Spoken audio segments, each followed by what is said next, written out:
doctor Bhupen হাজৰিকাৰ উপজা দিনটোত উদযাপন কৰিব লোৱা বছৰজুৰি বছৰটো গোটেই বছৰ ধৰি পাতিবলগীয়া উৎসৱৰ সমূহত আবৃত্তিয়ে লোৱা যি আবৃত্তিটো এটা প্ৰগ্ৰেম তাৰ কাৰণে যি ধৰণৰ আগবাঢ়িছে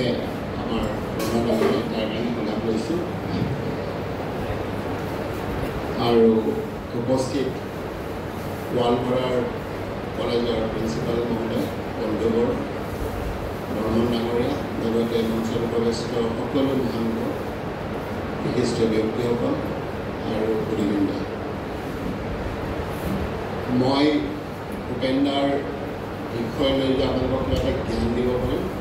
মই নাভাবোঁ তথাপি অসম চৰকাৰে লোৱা সিদ্ধান্ত মৰ্মে যে গোটেই বছৰ ধৰি বছৰটো আমাৰ অতিকৈ মৰমৰ বা অতিকৈ আমাৰ আদৰৰ ভাৰতৰত্ন প্ৰয়াত ডক্টৰ ভূপেন হাজৰিকাদেৱক আমি শুৱৰা এটা যি সিদ্ধান্ত লৈছে তাৰ বাবে মই অসম চৰকাৰক ধন্যবাদ জনাইছোঁ আমাৰ মাজত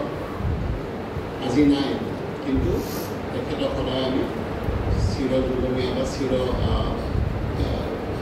সদায় আমি যাতে তেখেতক স্মৰণ কৰিব পাৰোঁ তাৰ কাৰণে যি পদক্ষেপ লৈছে তাৰ কাৰণে মই ধন্যবাদ জনাইছোঁ মূলতে তেখেতৰ যি সপোন আমি তেখেতৰ যোনটো চিন্তাধাৰণা যদি চাওঁ আমাৰ গুৰুজনে যি বৰ অসম পঢ়াৰ যি সপোন লৈছিলে সেই সপোনটো প্ৰয়াত ডক্টৰ ভূপেন হাজৰিকাদেৱেও এটা আগুৱাই লৈ গৈছিলে আপোনালোকে চাব তেখেতৰ অসম নৰ্থ ইষ্টৰ সকলো জনজাতিক লৈ সকলো জাতিক লৈ সকলো ষ্টেটক লৈ তেখেতৰ ৰচনা তেখেতৰ সংগীত আমি শুনিব পাইছোঁ বা আমি জানো মই এজন কাৰ্বি ল'ৰা কাৰ্বি মানুহ মোৰ মনত আছে 1982 চনত যেতিয়া অসম সাহিত্য সভা ডিফুত হয় তাত তেখেতে এটা গীত গায় ডিফু কল তোমাৰে নাম বুলি কয় ত' সেইখিনি কথাও আমাক মানুহবিলাকে এতিয়াও হেৰি কৰে তেখেতৰ অনুগামী আছিল বা ভাইটি স্বৰূপ আছিলে আমাৰ চামসিং হাংছে হয়তো আপোনালোকে চিনি পায় 1985 চনত যেতিয়া AJP চৰকাৰ হয় তেখেত তেতিয়া মন্ত্ৰী আছিল তেখেতৰ লগত খুব ক্ল'জ আছিল হয়তো আপোনালোকে তেখেতৰ সেই গানসমূহত তেখেতৰ নাম লোৱাও হয়তো শুনিব পাইছে চাগে চ' মই ক'ব লগাটো এইটোৱেই যে আমি তেখেতসকলে গুৰুজনে দেখাই যোৱা বা আমাৰ ডক্টৰ ভূপেন হাজৰিকাদেৱে দেখাই যোৱা ৰাস্তা যে আমি ইজনে সিজনৰ প্ৰতি এটা সন্মান বা ৰেচপেক্ট যে আজি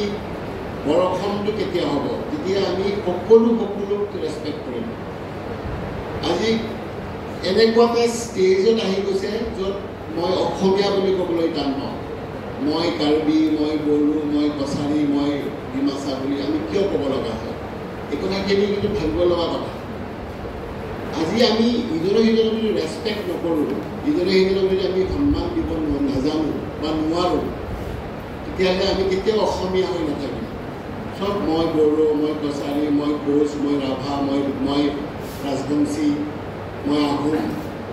মই কলিতা চব তেনেকুৱা হৈ যাব কিন্তু আমি হ'ব দিব নোৱাৰোঁ আমি আমাৰ সভ্যতাৰ যোনটো মানে